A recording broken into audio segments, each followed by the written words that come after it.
Allah razı bolot. Kaçan? Kaçan Allah menen mamilebиз оң болсо. Allah menen mamilenин оңдоо, bunun manisi birinci işenimlerdi oңdoйлу. İmanыбызды оңдойлу, бекемдейли. Денеден чыккан амалыбызды оңдойлу. Кыймыл аракет, мүнөз, кулк мүнөз, ниетибиz, денеден чыккан амалдарды оңдойлу. Allah subhanahu wa ta'ala razı olup, dünyabızды да, ahiretibizди да оңдойт. Her biribиздикин оңдойт. Байдыкындагы кембагал, эркек, аял бардыгын. Allah менен мамилени оңдогон кыйын эмес. Кембагал деле, бай деле бардык оңдой алат. Аллага болгон ишеним туура болсун. Ишеним кандай? Allah жалгыз жаратуучу, бардыкты Алла Таала гана оңдойт. Баары Алланын колунда деп ишениңиз дагы, ишиңизди Аллага тапшырыңыз. Ufawwidu amri ilallah. İşimdin baarın kimge tapşıram? Allah'a tapşıram. Dünyamda dagı, ahiretimde dagı. Sebep Allah Taala öz çeçim çıgarat. Ölüm menen yaşoonun çeçimin жалгыз çıgarat al. Beiş menen dozoktun çeçimin Allah özü жалгыз çıgarat. Hiç kimden kengeşpeyt. Hiç kimden sorabayt. Hiç kim yardımına muhtaç emez. Şunun için Allah Taala beri mamileni oңдоо her bir Müslümandın moynunda, her bir insan Allah meni жаратуучу mamileni oңdoş керек. Peygamberimiz sallallahu aleyhi ve sellem'in rivayetlerinde Madinaga gelip bardıq adamzatqa gayrılıq kılıp koydu. Man aslaha ma baynehu ve baynallah aslahallahu ma baynehu ve baynan nas. Kim Allah menen özünün ortasında mamileni oңдосо, Allah al adam menen başka adamlar da ortasında mamileni oңдойт. Biz atağız menen, enebиз menen, ayalыбыз menen, bala çakabız menen, bir tuğandarыбыз menen emне үчүн mamilebиз оң болуп атат? Allah menen mamile buzulsa ошондой болот. Biz birinci Allah menen mamileni oңдойлу. Allah Taala anan keyin Allah Taala bizi öz ara mamilebиз oңдоп берет. Oңдоочу Allah.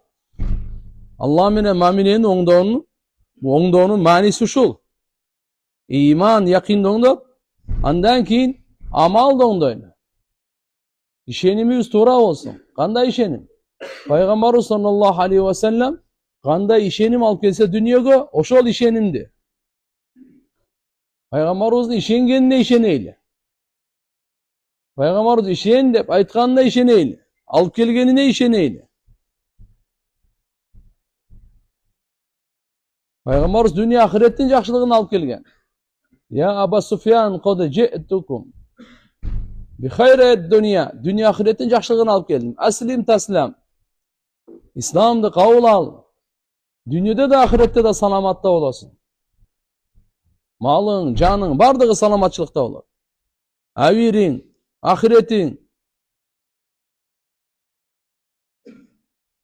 Şunun için Allah menen mamileni oңдогондо эң биринчи жүрөктө ишенимди оңдойлу. Allah Taalaga болгон ишенимибизди, якин, иманыбызды оңдойлу. Кандай экен? Алам кожоюну Allah Taala ошонун каалоосу менен гана чечилет. Мен ишимдин бардыгын Аллага тапшырам. Мага кандай гана абал келбесин, кандай гана неmat келбесин, Алланын каалоосу менен келет. Эч ким тарабынан эч нерсе келген эмес, келбейт дагы. Алланын тарабынан келет бардыгы. Экинчи денеден чыккан амалды оңдойлу, амалды. Сүйлөгөн сөзүбүздү оңдойлу. Баскан турганыбызды, оюбузду, ниетибизди, көз карашыбызды оңдойлу. Мүнөзүбүздү, кыял жоруктарыбызды оңдойлу. Мал менен жанды сарптаганды оңдойлу. Демек Allah менен байланыш оңолот качан? Качан биздин амалыбыз оң болсо. Пайгамбарыбыз sallallahu aleyhi ve sellem кандай амалды алып келсе дүнүйөгө, көрсөтсө, ошол амалды тандайлы. Азатчылыкты ташташ керек. Мен каалагандай сүйлөй берем, мен каалагандай жей берем, каалагандай жүрө берем. Малда дагы, малыбыз, жаныбызда азатчылык жок туган. Өкүмгө бекен болуп, пайгамбардын сүннөтүнө бекен болуп. Мал менен жанды пайгамбарыбыз кандай иштегенге айтса, ошого иштетели. Каерге айтса, качан айтса, канчалык айтса, ошого жараша иштетели. Менин малым дагы аманат, жаным дагы аманат. Мен өзүмдүн менчигим эмес. Аллахнын берген аманаты. Çünkü Allah Teala'nın bergen mal canды туура иштетейли. Туура иштетүү кантип, каяктан билебиз туура иштеткен? Пайгамбарды карайлы. Пайгамбар айтты, мал менен жанды кандай иштетесиңер? Жаныңар дагы бааланат, малыңар дагы бааланат. Эгерде ушундай кылып иман амалды курсак, Алла Таала не öğret бизге? Ман амила салихан мин закарин ау унса ва хуа муъминун фаланухйяннаху хаятан таййиба. Алла Таала айтат, дүйнөдө жашаганга эң таза жашоо беребиз аларга дейт. Иманды курду, ишенимди курду, амалын оңдоду. Все Алла Таала айтырда. Бу дүйнөдө жашаш үчүн биз аларга эң таза жашоо беребиз. Алардын жүрөгү таза. Таза жүрөк берет Алла Таала. Таза ишеним берет. Өз ара ынтымак берет, сүйүү берет. Тапканда береке берет. Жүрөгүнө бейпилдик берет. Бардыгы ушу таза жашоонун мааниси. Ман амила салихан мин закарин ау унса. Эркек болсун, аял болсун, Алла ажыратпай туруп айтып атат. Эркектерге дагы, аялдарга дагы. Ким жакшы амал кылса, пайгамбардын жолунда көрсөткөндөй амал кылса, ва хуа муъминун, иман болуш керек. Иман курбаса болбойт, жакшы амал кыла албайт ал. Иманына жараша кылат. Ва хуа муъмин. Иман амали салих кылса, фаланухйяннаху хаятан таййиба. Биз сөзсүз ага хаятын таййиба деп коет. Эң таза жашоо беребиз дейт Алла. Таза жашоо кандай экен? Душмандык болбойт, өр албастык болбойт, бири-бирине зулумдук, текеберлик болбойт. Таза жашоо берет Алла Таала. Текеберликтен таза, кыжалатчылыктан таза, кайгыдан таза, зулумдуктан таза, бири-бирин кордогондон таза, душмандыктан таза, келишпестиктен таза, арам оокат, арам ойдон таза. Таза жашоо беребиз дейт Алла Таала. Жашоону берүүчү Алла. Ошо бирок кандай жашоо берет кеп ушуда? Şunun için inşallah tuğanlar geliңиздер. Her biribиздин birinci avadan dagı jutkan avabızdan da zarılığı imanımızda oңдойлу, işenimde oңдойлу, amalımızda oңдойлу. Allah uşuğa vada bergen. Sen bay olsan жашооңду оңдойм деген vada жок. Андай vada жок. Байлыкты Алла берет.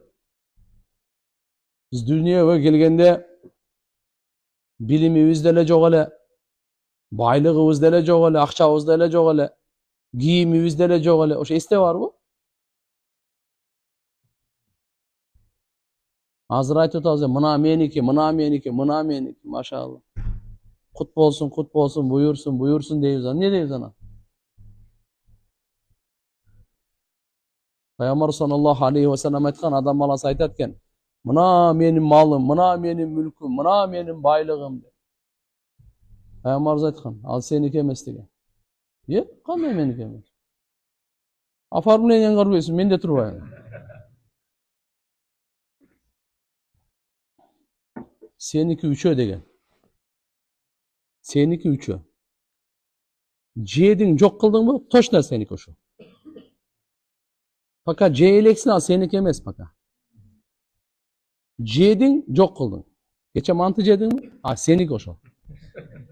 Плов жедиң, эртең менен чай ичтиңби? Турецкий кафеге бардың? Сеники. 5 бармак сеники. Азыр куптандан кийин жей турган пока сеники эмес ал туган. Bir aydan keyin jey turgan seniki emas al. Haqiqatni aytib qo'ying deydi payg'ambar sunnat. Haqiqatni aytganga kelgan. Payg'ambar sollallohu alayhi vasallam haqiqatni uyretganga, tushundirganga kelgan. Деп инсан шайтандын азгырыгына алданып калбасын. Алланын тарабынан кабар алып келген. Пайгамбар саллаллаху алейхи ва саллям жаху бил хак, акыйкатты алып келген. Акыйкатты алып келген. Не деп атат? Жедиң, точно сеники. Талашсыз. Талашсыз. Экинчиси, эмнени кийдиң, эскирттиң, сеники. Киелек сеники эмес ал. Үчүнчүсү, эмнени сен ахиретке жөнөттүң. Ахиретке сактап, ахиреттин банкына жөнөтүп койдуң. Ошо сеники. Калганы бардыгы таштап кетесиң. Бул жакта талашышат. Иманы болсо адилеттүү чечишет. Имансыз болсо бири-бирин өлтүрүп жок кылышат. Ошо эле. Баарын таштап кетесиң. Ошон үчүн айткан, үчөө эле деген сеники. Жеп иштиңби? Кийип чириттиңби? Ахиретке жөнөтсөң, ошо сеники. Ал ишке чыгып туруп, 10 сом бердиң. Бирөөгө нан бердиң. Ахиретке кетти. Ошо сеники. Точно ошо сеники. Секетиң бердиңби былтыр? Бердим. Сеники. Үшүрүңү бердиңби? Бердим. Точно ошо сеники болот. Садакаңы бердиңби? Бердим. Сеники. Ошол жерде Алланын ыраазычылыгы үчүн ата-энеңе сарптаганың, Алланын ыраазычылыгы үчүн бир туугандарыңа сарптаганың, Алланын ыраазычылыгы үчүн үй бүлө бала чакага сарптаганың, Алланын ыраазычылыгы үчүн бейбечара, кембагалдарга, Алланын жолундагыларга сарптаганың, ушунун бардыгы сеники. Ушул сеники. Жөн эле кыйкырган меники дей берген сеники эмес. Ошончо агай мусулман бир туугандар, келиңиздер, баарыбыз иманыбызды курайлы. Иман мээнет талап кылат. Ишеним мээнет талап кылат. Күмөнсүрөбөйлү, биз мусулманбыз. Алла бизди жоктон бар кылган, бардан жок кылат, кайра бар кылат, түбөлүктүү жашоого. Алла өлгөндөн кийин тирилем деп ишенип жашайлы. Шектенбей жашайлы. Ушу дүйнөдө түбөлүккө калып калам дебей, кетем деп жашайлы. Ошон үчүн жакшы амал кылып калайын деп жашайлы. Жакшы амалдын бардыгы жазылып тияка жөнөтүлүп турат. Анын бардыгын көрөбүз деп жашайлы. Ошого пайгамбар саллаллаху алейхи ва саллям үлгү болуп келген. Жакшы жашоону көрсөтүүнүн, таза жашоону көрсөтүүнүн үлгүсү болуп келген пайгамбарыбыз. Берекелүү жашоонун, ынтымактуу жашоонун үлгүсү болуп келген. Кичпейил, уяттуу, жөнөкөй жашоонун үлгүсү болуп келген пайгамбарыбыз. Пайгамбар саллаллаху алейхи ва саллям бүткүл адамзаттын укугун сакташ үчүн келген тууган. Аллахым барыбызга товфик берсин.